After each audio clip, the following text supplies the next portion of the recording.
So we are joined by Matthew Bishop, New York bureau chief and the American business editor for The Economist. Welcome to INSEAD, Mr. Bishop. Great to be here. And we'll talk about philanthrocapitalism and your perspective on it as reflected in the book and as it has evolved since then. Maybe you could start by looking at really what is the genesis of philanthrocapitalism, because one could say that the state exists because the market fails to do certain things, and the market exists because the state fails to do certain things. Why does philanthrocapitalism exist? Is it because the state and the market both fail in certain contexts? So philanthrocapitalism is about how the capitalist system is increasingly, and the most successful people in it are increasingly engaged in addressing explicitly the philanthropy, the benefit of humankind. And I think this is something that has been a historical pattern. As in philanthrocapitalism, we write about how there have been several golden ages of philanthropy where there's been, each of them has come after a period of tremendous entrepreneurial wealth creation, and then the entrepreneurs actually try and come up with entrepreneurial solutions to society's problems. And so we're seeing that historical pattern repeat itself again today. But as you say, what's different this time round is that whereas in previous golden ages of philanthropy, the state was a relatively minor player, today we have massive presence of government, and yet some of the biggest problems facing the world we've made very little progress in solving, whether it be massive poverty and disease in the developing world, or the state education system in some difficult urban environments in rich countries, or climate change, all those sorts of issues. And there's a growing realization that government, at least as we've done it in democracies over the last 50 years, has got limitations. And I think the philanthrocapitalism that we see today, one of its themes is about finding private sector alternatives to solve society's problems to a government approach. And part of it is about actually trying to figure out how to make government function better by bringing the energy and the entrepreneurship of the private sector to bear on government. So when you say to bring the energy, the ideas, the ambition, the tools of the private sector, so is philanthrocapitalism, let's say, does it refer primarily to the actions of individuals such as Bill Gates and Warren Buffett? Or would you include in philanthrocapitalism actions of companies such as Walmart or others? Well, in the book we look at the behavior of a number of well-known individuals and also a few companies. So it is the Bill Gateses, the George Soros, Warren Buffett, the Google guys, Richard Branson, Ted Turner. But then also we look at companies like Walmart, General Electric, Nike, and so forth. And I think those are all lenses to look at a much broader phenomena that's going on, which is, I think up until about 10 or 15 years ago, we were thinking in terms of business is all about creating wealth, and government and charity is all about solving society's problems. And I think the barriers between those two different worlds are coming down, and what we're getting is a lot of experimentation, of partnering, of business getting into heart issues, of caring organizations becoming more business-like, of government wanting to partner with both business and charity in new ways. And so those individuals and companies are just sort of well-known examples to explore a much broader movement of change and trying to be more innovative and entrepreneurial in solving society's problems than the old bifurcated world that was the familiar one until recently. But if you take, let's say, the case of companies, I spent 30 years studying companies, and for companies I can see a dilemma in the sense that, of course, if the company is going after economic return for its shareholders, that's a very straightforward story. But if the company does something which may not have an economic return, but would have a social return. Now, Bill Gates, of course, when he sets up the foundation, he may not be interested in economic return. He probably is not. What he is interested in is maximizing social return. But a company like Walmart is still very much, in fact, a private sector company which needs to give economic return. Now, if you create social return, that's, let's say, like a public good. It's not a private good. And so for companies, there is this dilemma about, do you create public goods? And in fact, a public good for which your shareholders, if you will, are paying, but you're not the only beneficiary of it. And should you do it, should you not do it? You know, I think one of the challenges of this new era that we're in, the philanthrocapitalism era, where you know, the barriers between the business world and government and non-profit world are all coming down, is to figure out how do we stop that just becoming a kind of a fudge, a mudge. How do we actually make it a more effective problem-solving system than we had before?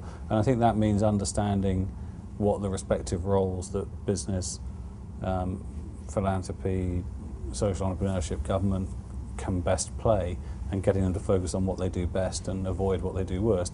And I think you're right. I mean, businesses, particularly for-profit public companies, they are going to be constrained in what they can do by their need to satisfy their shareholders. Now, you know, a philanthropist doesn't have that constraint, although it's interesting that some philanthropists now are trying to do both grants, traditional giving, and also for-profit investments where they think that they can take on really high-risk for-profit opportunities where, if they succeed, they will do good by leveraging the capital markets in a way that hadn't been done so explicitly in the past. But businesses, if you're a company, you know, I think you know, you have got to think about your shareholders.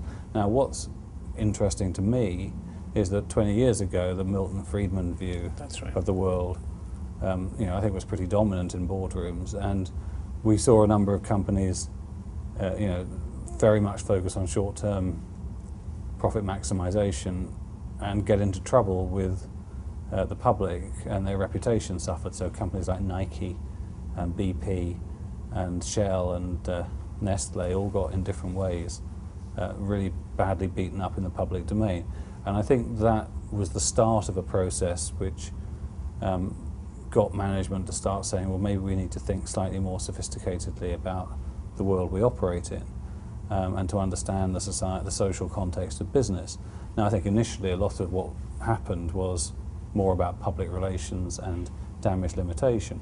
I think you're now seeing a very interesting agenda which companies like Walmart, I think, most obviously embody, which is, if you think long term, you know, actually there are some big issues that if you engage with them creatively, you can actually come up with profitable strategies. So Walmart is saying the world is moving towards a carbon-constrained, carbon-priced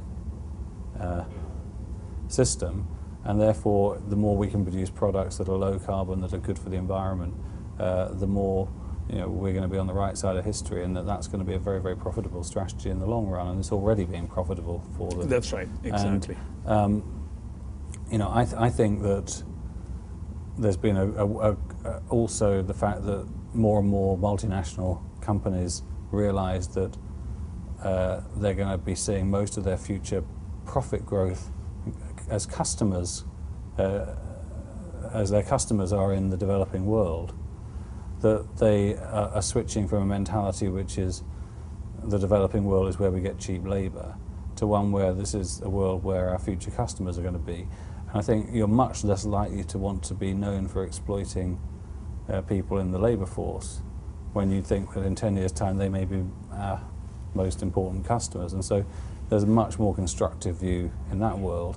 And there's also a realisation that as people get richer, if you're a consumer goods company, people have much more discretion about what they put on their feet or what they eat, and they want to know who's made it, what conditions has it been made under, is it being made in a way that's sustainable, and the information that's going to be available for them to know about those products and to be able to answer those questions, thanks to the internet, is going to be much greater. So companies are having to think more in more enlightened ways on that front as well, and reputations are much more important now than they were 10 or 20 years ago. Also in terms of recruiting people, if you're in a war for talent, you've got to use everything in your in your toolbox to persuade people to work for you. And if people regard you as a company that is on the wrong side of history, that doesn't get where society is going, that doesn't have a vision of the world that you want to be part of as a person, then you'll go to another company. And so I think a lot of companies are also engaging in a more constructive way in solving society's problems for that reason as well. So that's actually interesting, because one could interpret what you're saying is that companies have always tried to be smart capitalists. But what it means to be a smart capitalist today is probably different from what it might have meant 30 years ago. And the reason is because A, consumers, employees, they're a lot more socially conscious, and you have the internet effect, so that the company's actions in one domain are very visible in another domain. And so for a Walmart to be a smart capitalist today, they have to be a lot more comprehensive in what they include in the creation of their own strategies and their actions. Would that be a fair interpretation? Well, yeah, I don't know whether I would say that companies have always been smart capitalists in the past. I think what is clear, though, is that now, and even more so in the future, being a smart capitalist, maximising your company's shareholder value over the long run, means you've got to understand society, and you've got to be on the right side of progress, and you've got to be seen as having helped contribute rather than being part of the problem. And I think that is something that companies should be doing for capitalistic reasons. If Milton Friedman were alive today, I would hope that he would understand that That's actually right.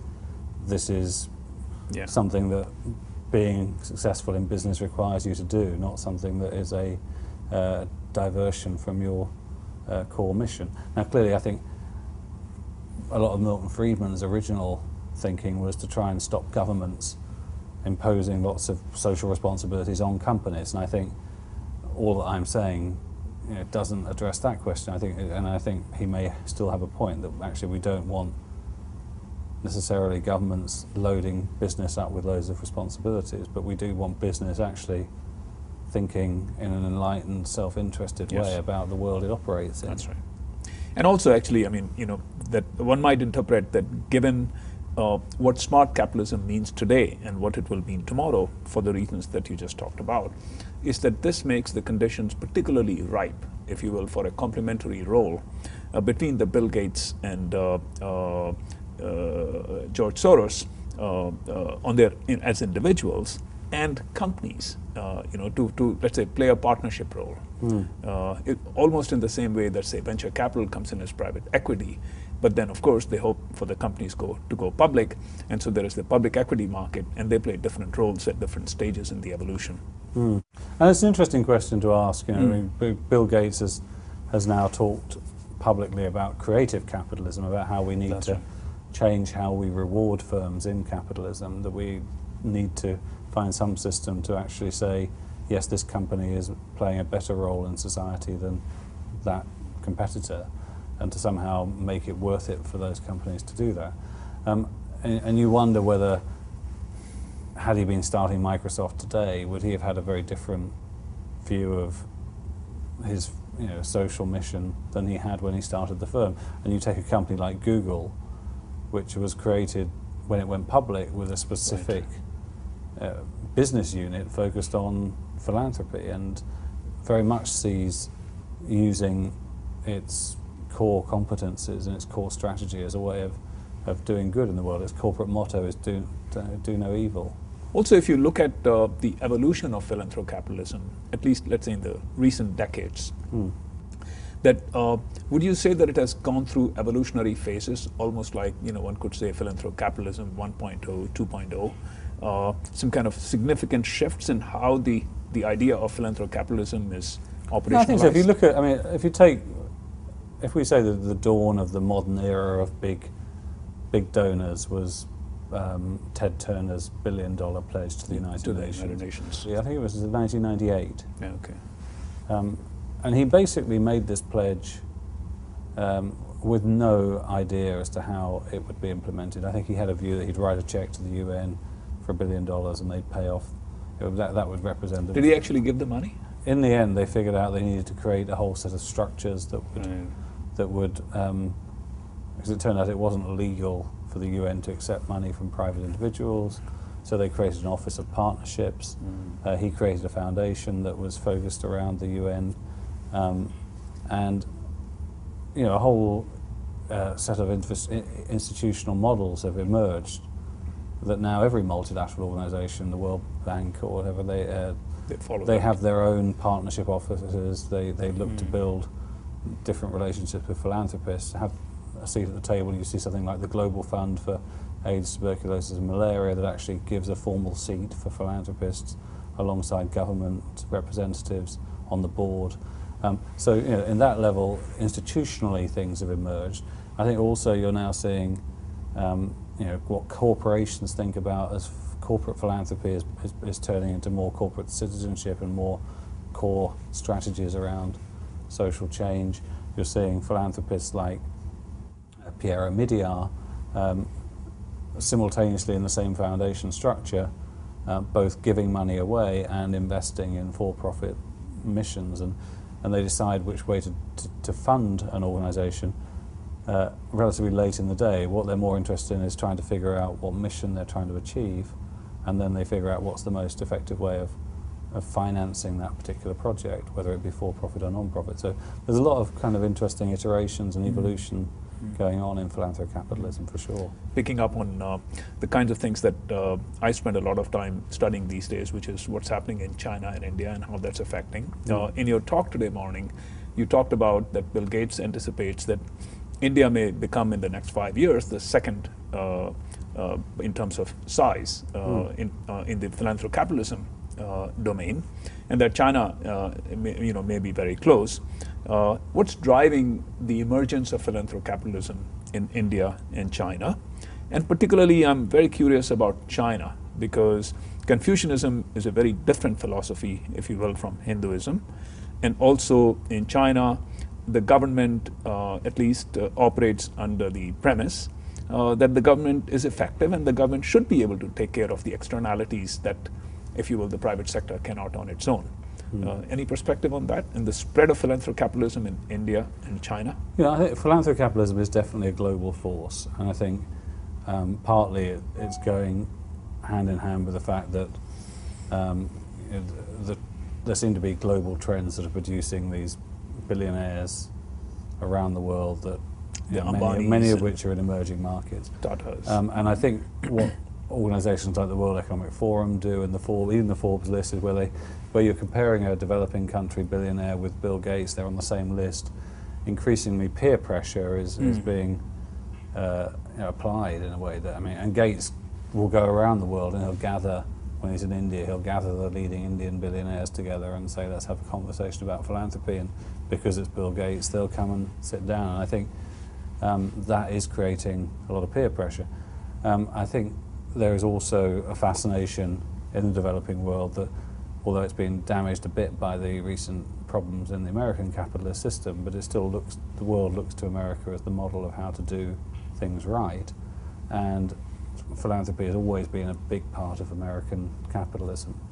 And so there is a looking in places like India to the American example, and they're seeing the high-profile philanthropists and they're saying, well, we should do the same. I think also, particularly in India, there is an awareness that there are massive social problems, particularly failure to educate and feed a lot of poor people, and massive problems of failure in government and so forth, that I think the wealth creators are now realising that they need to do something about.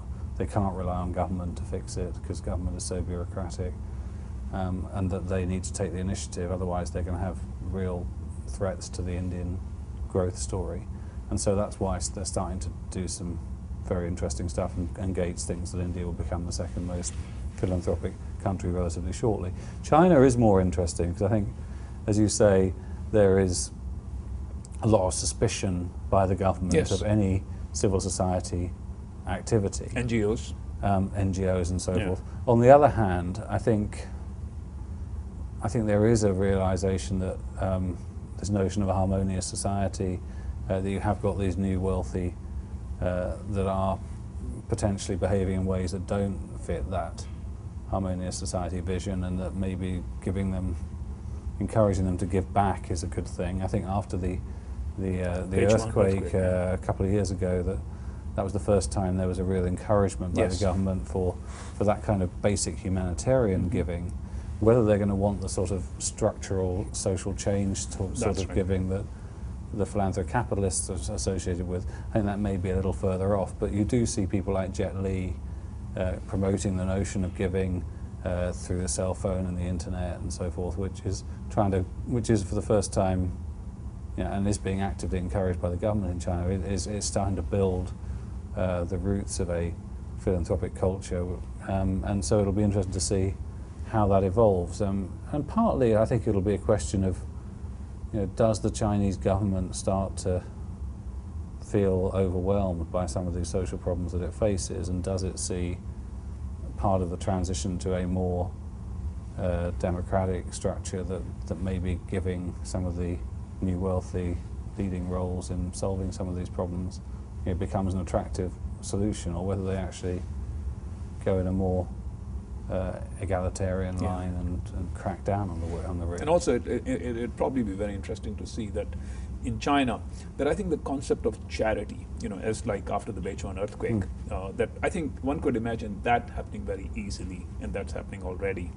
But then, do the entrepreneurs who take on social causes, or let's say who donate money, do they get involved into policy initiatives? So that would be an interesting question to see, because one could imagine NGOs or private entrepreneurs taking lead on policy initiatives in India and more or less competing with the government, if you will, and the government saying, okay, that's fine. But in China, it would be interesting to see how that gets played out and how philanthrocapitalism evolves.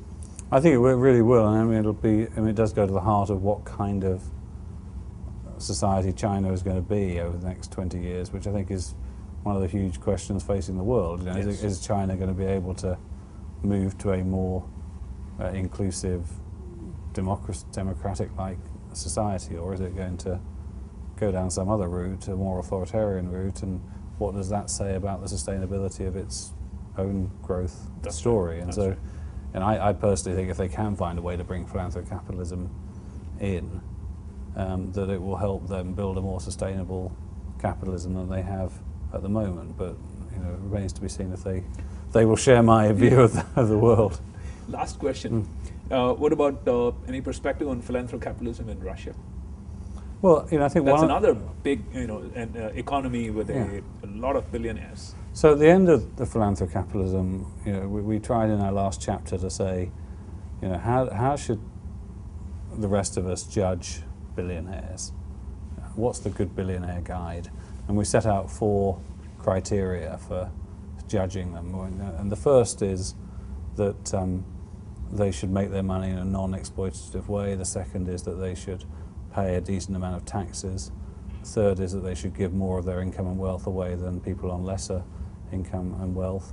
And fourthly, that they should do their philanthropy thoughtfully, with a view to maximising the social returns on the money. So, I think Bill Gates does very well on all 4 criteria. When you look at your typical Russian oligarch, I mean, in many cases, you would say they got their money through exploitative means, kleptocracy or whatever. Now, sometimes that can be a powerful motivation for redemption and for redemption-based philanthropy, and so, maybe some of them are giving back for that reason. I think typically where philanthropy is happening in Russia, it's more that Putin and the Kremlin are saying to them, give us some of your money, buy those Fabergé eggs or whatever, send back this religious artifact to Russia, give money towards some hospitals and things, more as a way of just saying, well, you're just a little bit too wealthy, we want some of that. But like the old days of the emperors. Yeah, and I think Latin America is also, it's an interesting question as to whether, some of the leading Latin American wealthy will, really do constructive philanthrocapitalism, or whether they will be more about giving whatever minimum amount they have to do to protect their monopolistic positions and so forth, which I think is more characteristic of the Russian situation. Thank you very much for coming to INSEAD. Thank you. Pleasure talking with you. Thank you, Matthew. Thanks.